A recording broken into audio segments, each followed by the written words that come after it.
욥기서 5장 6절로 8절까지 말씀 제가 받들어서 읽겠습니다. 하나님의 말씀을 들으십시오. 재난은 티끌에서 일어나는 것이 아니며 고생은 흙에서 나는 것이 아니니라. 사람은 고생을 위하여 났으니 불꽃이 위로 날아가는 것 같으니라. 나라면 하나님을 찾겠고 내 일을 하나님께 의탁하리라. 아멘.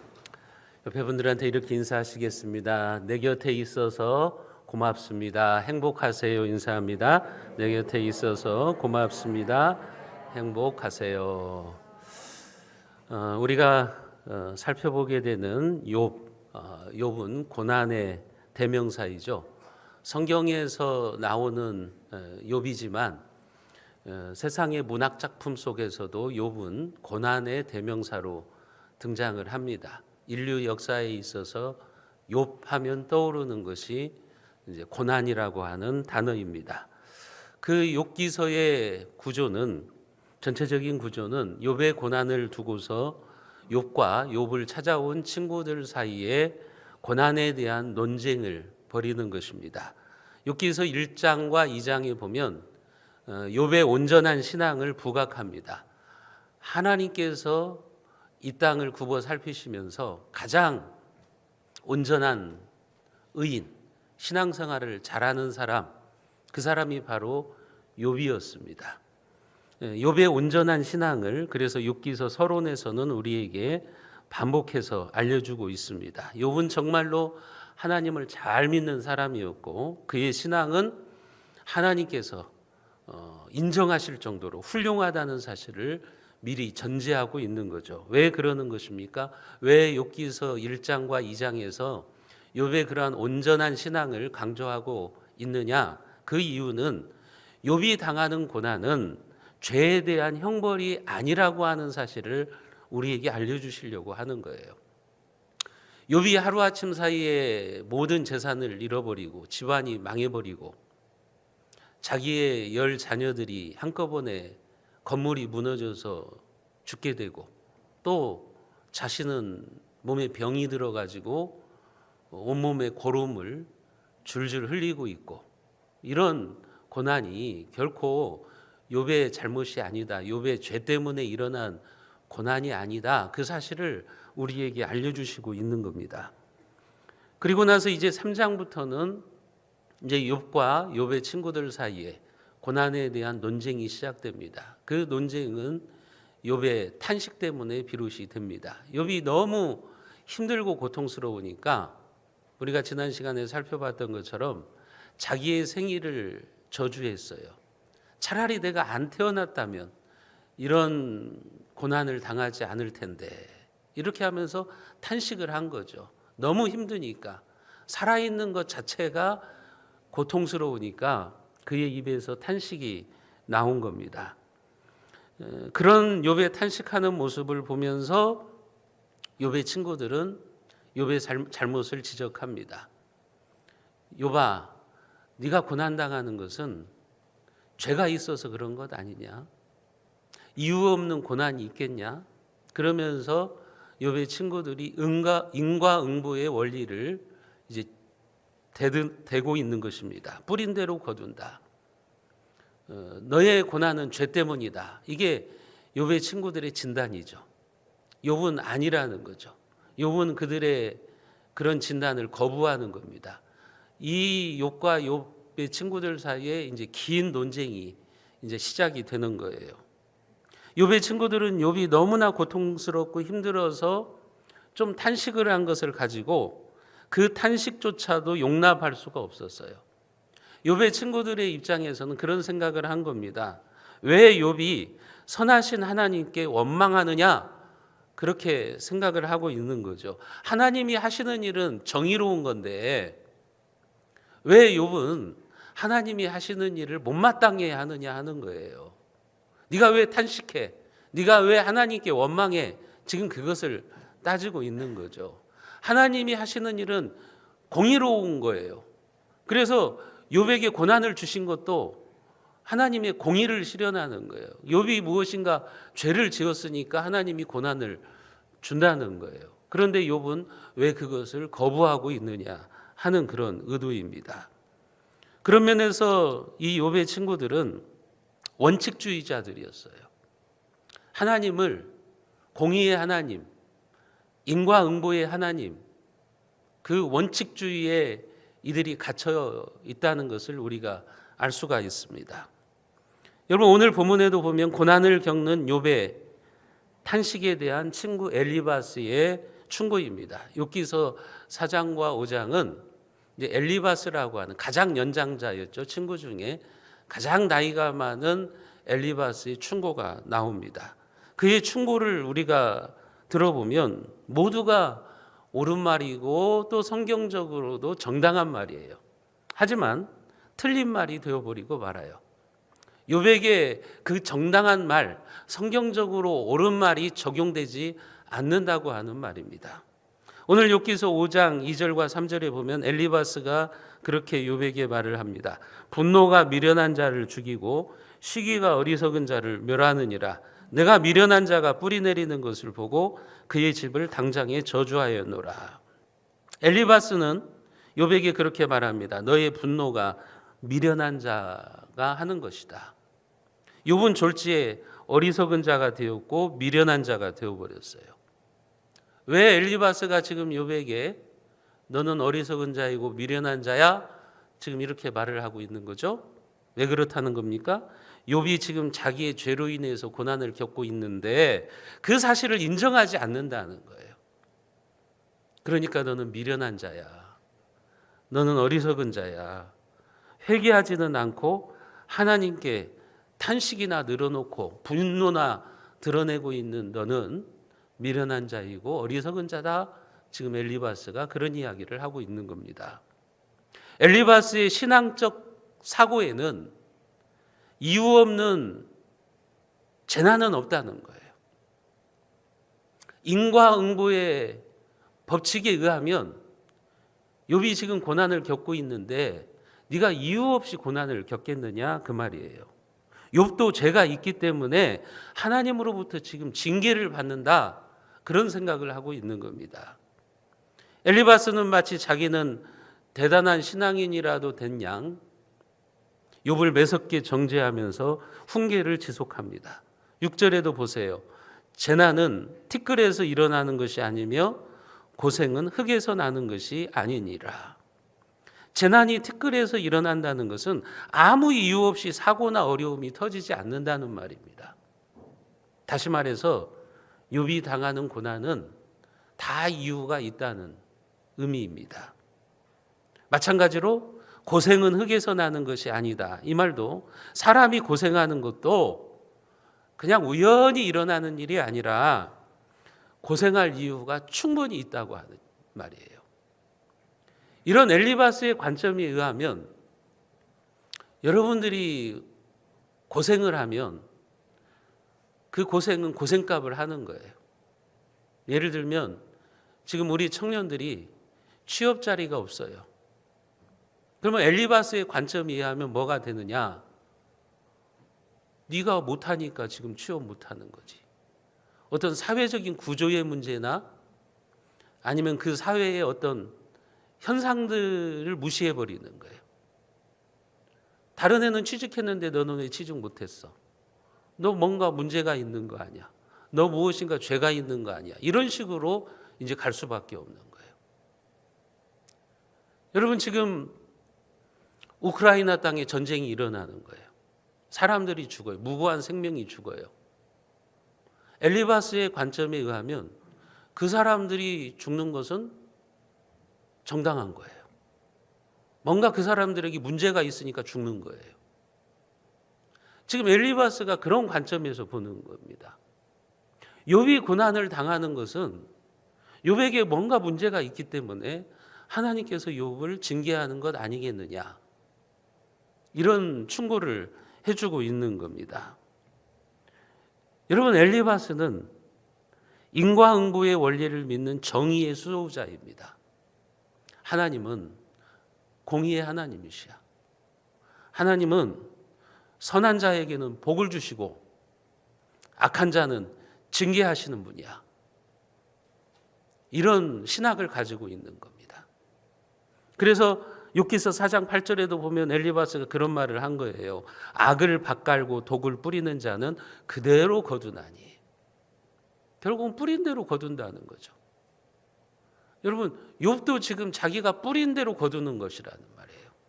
네가 뭔가 죄의 씨를 뿌렸으니까 네가 망한 것이고 네 자식들이 죽은 것이고 네가 지금 몸에 병이 든 거야. 그런 관점을 가지고 욥의 고난을 해석하니까 욥이 당하는 고난은 하나님의 징계일 수밖에 없는 거예요. 사실은 아닌데 하나님은 욥을 칭찬하고 욥의 신앙을 인정해 주시고 있는데 엘리바스는 자기의 관점에서 욥은 죄인이고 욥은 마땅히 고난을 받아야 된다. 이렇게 이야기를 하고 있는 겁니다. 그러니까 욥에게 뭐라고 말합니까? 철저히 하나님을 찾으라는 거죠. 욥기서 5장 8절에 보시면 나라면 하나님을 찾겠고 내 일을 하나님께 의탁하리라. 엘리바스가 지금 그렇게 말하는 거예요. 내가 너 같으면 벌써 하나님을 찾았을 거야. 벌써 회개하고 하나님 앞에 나가가지고 하나님을 의지했을 거야. 엘리바스의 충고가 이런 겁니다. 여러분, 엘리바스의 말을 들어보세요. 나라면 하나님을 찾겠고 내 일을 하나님께 의탁하리라. 어려운 일이나 고난을 겪으면 하나님을 찾고 하나님께 의탁하는 것, 지극히 성경적인 말이잖아요. 그렇지 않습니까? 신학적으로 얼마나 올바른 말입니까? 고난을 겪으면 하나님을 찾아라. 하나님께 기도해라. 너무나도 당연한 말이잖아요. 지극히 성경적인 말이잖아요. 그런데요, 이 말이 욥에게 그런 말을 하는 것은 잘못된 거예요. 왜냐하면 이 말을 욥에게 적용하면 어떻게 되는 겁니까? 욥은 그동안 하나님을 찾지 않았던 사람이에요. 하나님을 의지하지 않은 사람이 되는 거예요. 그래서 지금 고난을 겪는 거예요. 욥이 그동안 하나님을 찾지도 않았고 하나님을 의지하지도 않았기 때문에 그 죄값으로 지금 고난을 당하는 것이 되는 거예요. 엘리바스의 말은 지극히 성경적인 말이지만, 지극히 옳은 말이지만 그 지극히 옳은 말이 욥에게 적용될 수는 없는 거죠. 욥에게 해당되지는 않는 말이라고 하는 겁니다. 여러분, 그런 면에서 엘리바스는 오만한 사람입니다. 그의 말은 겉으로 보기에는 옳은 말처럼 들리지만 그의 신앙은 지극히 오만함이 묻어 있습니다. 자기의 신앙은 올바른데 욥의 신앙은 형편없이 잘못된 것처럼 지적하고 있는 거죠. 그러니까 고난으로 힘들어하면서 절규하는 욥을 위로하고 그를 세워주기보다는 오히려 재앙을 당한 것은 하나님이 주신 징계니까 빨리 회개하라. 지금 이런 이야기를 하고 있는 것이죠. 여러분, 우리도 그럴 수 있어요. 누군가 고난을 당합니다. 우리 중에 고난을 당하는 사람이 있을 때 우리가 엘리바스가 되는 거예요. 그래서 자기가 판단하고 해석하는 거예요. 저 사람의 고난은 아마 이런 것 때문일 거야 하면서 비난하고 정죄하는 오만한 신앙을 드러낼 때가 있는 거죠. 그런 사람들의 입에서 나오는 말이 뭡니까? 저 사람이 회개해야 될걸? 회개해야 하나님이 회복시켜 주실걸? 그런 투로 이야기를 하는 거죠. 여러분, 그래서 엘리바스도 지금 욥에게 그런 말을 하는 거예요. 네가 회개해야 돼. 그래야 하나님이 다시 너를 회복시켜 주실 거야. 그런 투로 이야기를 하는 거죠. 욥기서 5장 17절과 18절 말씀 우리가 같이 한번 읽어보겠습니다. 17절 18절입니다. 볼지어다 하나님께 징계받는 자에게는 복이 있나니 그런즉 너는 전능자의 징계를 없인 여기지 말지니라. 하나님은 아프게 하시다가 싸매시며 상하게 하시다가 그의 손으로 고치시나니. 엘리바스가 지금 욥에게 뭐라고 말하는 거죠?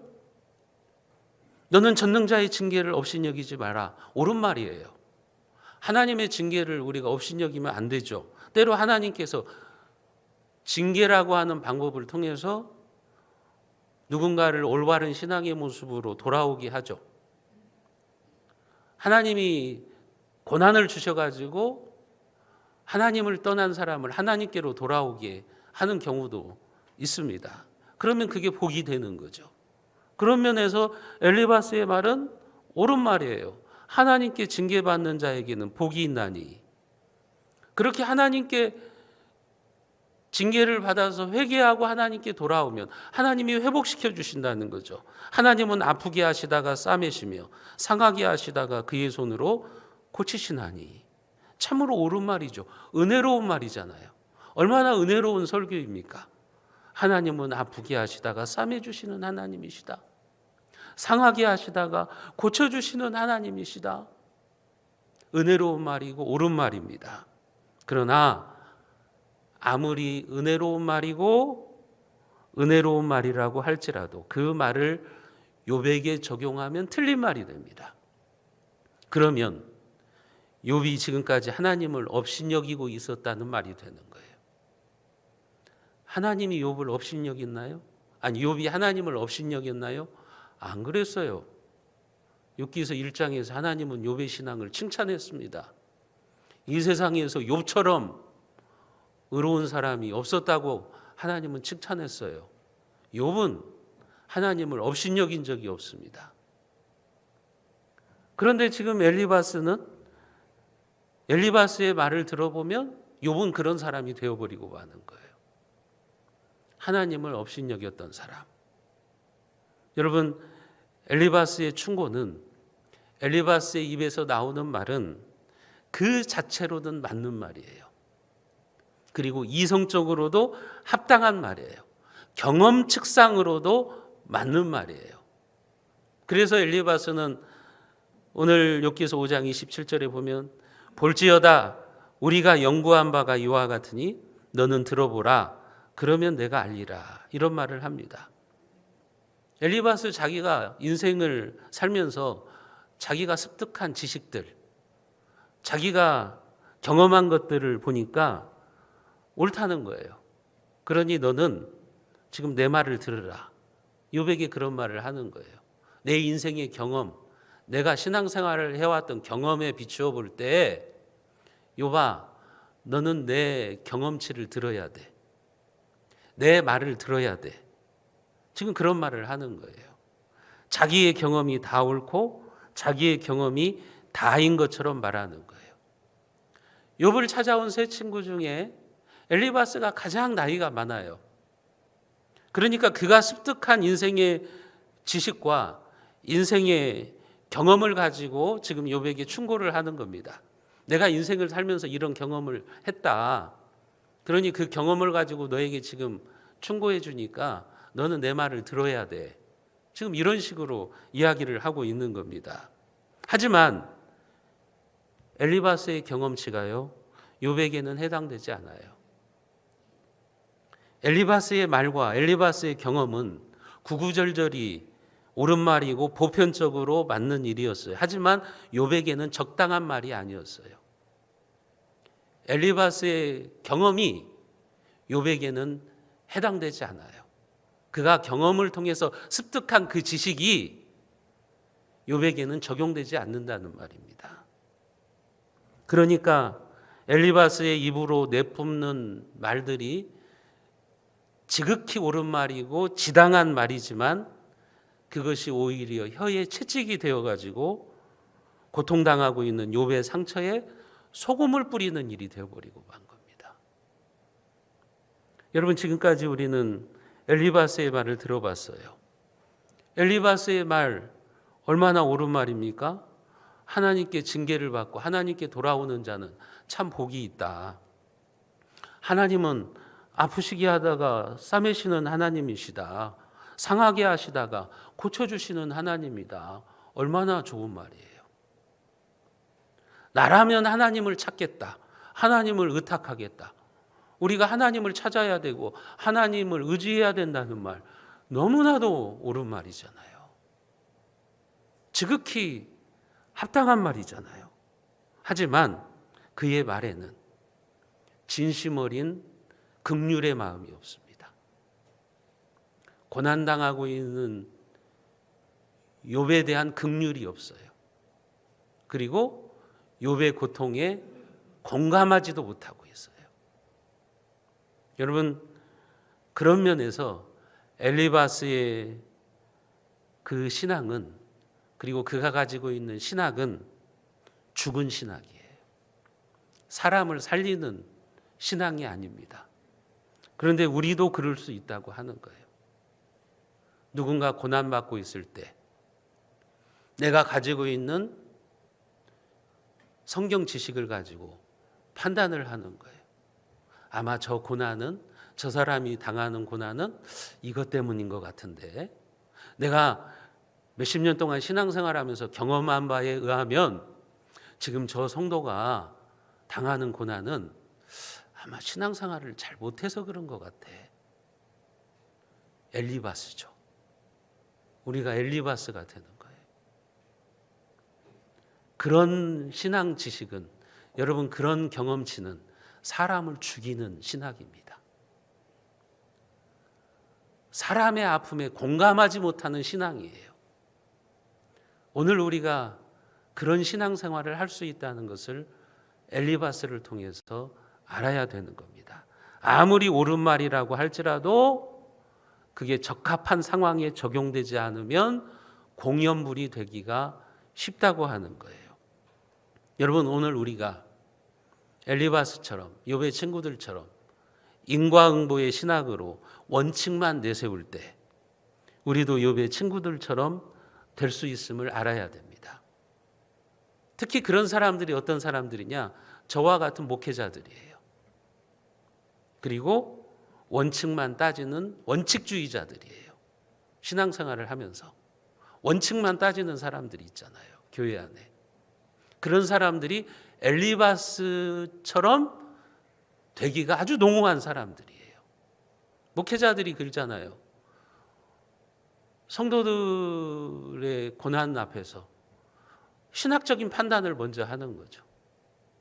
성경에 보면 하나님은 선한 자에게는 복을 주시고 악한 자에게는 벌을 내리시는 분인데,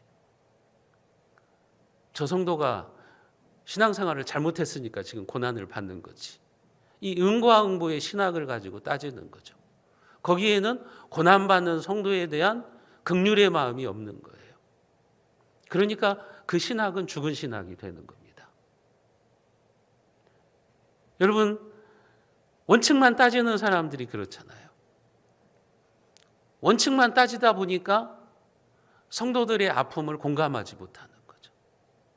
내 곁에서 함께 신앙생활을 하고 고통당하는 형제자매가 있는데 그들을 진정으로 위로하지 못하는 거예요. 우리가 알아야 될 점이 있습니다. 여러분, 원칙과 원칙주의는 다른 거예요. 우리는 원칙이나 질서는 중시해야 돼요. 그 질서와 원칙이 세워져야 되는 게 맞는 거예요. 하지만 매사에 모든 일에 원칙만 따지는 태도는 극단적인 신앙의 모습입니다. 그것은 엘리바스의 신앙관을 가지고 있는 거예요. 그들이 하는 말이 아무리 옳고 이치에 맞는 말을 한다고 해도 그것이 공연불이 될 수가 있다고 하는 거예요. 그런 사람들은요, 그래서 모임이나 회의에서 말을 좀 절제할 줄 아셔야 돼요. 내가 원칙주의자에 가깝다 그러면 여러분, 그 입술을 좀 조심하셔야 돼요. 왜냐하면 내가 막 원칙만 따지는데 그 원칙을 따지는 말이 다른 사람들의 마음에 날카로운 칼이 되어서 살을 파고드는 상체기를 낼 수가 있어요. 그런 면에서 조심하셔야 되는 거예요. 여러분, 엘리바스가 하는 말이 원칙이잖아요. 성경에 신학적으로 맞는 말이잖아요. 성경적으로도 합당한 말이잖아요. 그런데 그의 말이 지금 욥의 상처에 소금을 뿌리고 있는 격이 되고 있는 거예요. 더 아픔을 가중시키고 있는 그런 모양이 되고 있는 겁니다.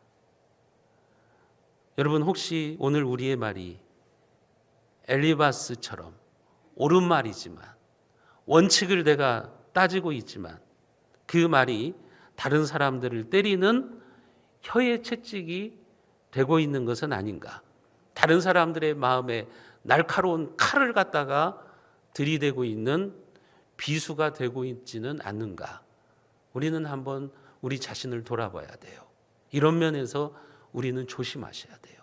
특별히 저와 같은 목회자들, 신앙생활을 오래 하셨다고 하시는 분들, 그런 분들은 이런 면에서 조심을 하셔야 됩니다. 고난 중에 있는 욥에게 이 엘리바스는 좋은 충고를 하고자 한 겁니다. 욥을 좀 깨닫게 해주고 싶었던 거예요. 그러나 그의 충고는 옳은 말이었지만 절대로 맞지 않는 말이었습니다.